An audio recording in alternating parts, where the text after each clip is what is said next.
జలవనరుల నిర్వహణ, సాగునీటి రంగాన్ని గత ప్రభుత్వం పూర్తిగా నిర్లక్ష్యం చేసింది.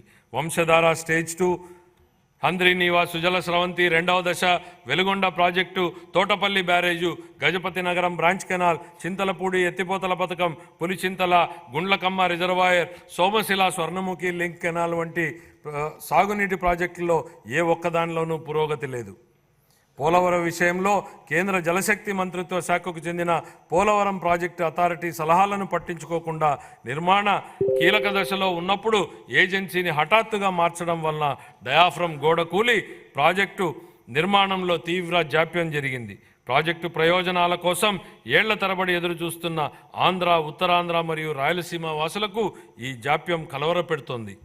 మా ప్రభుత్వం సాగునీటి రంగానికి అధిక ప్రాధాన్యతనిస్తూ ప్రతి పొలానికి నీటిని తీసుకెళ్లాలనే లక్ష్యంతో సమగ్ర నూతన జల విధానాన్ని రూపొందించడం జరుగుతోంది. రాష్ట్రాన్ని కరువు రహిత రాష్ట్రంగా తీర్చిదిద్ది త్రాగు మరియు సాగు మరియు పారిశ్రామిక అవసరాలకు నీటి భద్రతను కల్పించేందుకు కార్యాచరణ ప్రణాళికలు రూపొందించడం జరిగింది. పోలవరం జాతీయ నీటిపారుదల ప్రాజెక్టును త్వరితగతిన పూర్తి చేయడం మా ప్రభుత్వ మొదటి ప్రాధాన్యత. చింతలపూడి ఎత్తిపోతల పథకం, బొడ్డేపల్లి రాజగోపాలరావు వంశధార ప్రాజెక్టు రెండవ దశ, Pula Subbaiah Veligonda project, Handri Neeva Sujala Sravanthi project, Tungabhadra high level canal వ్యవస్థ మెరుగుదల, చిన్న నీటిపారుదల, వాటర్ షెడ్, భూగర్భ జలాల నిర్వహణతో సహా నిర్మాణంలో ఉన్న అన్ని ప్రాజెక్టులను పూర్తి చేసేందుకు మా ప్రాజెక్టు కట్టుబడి ఉంది.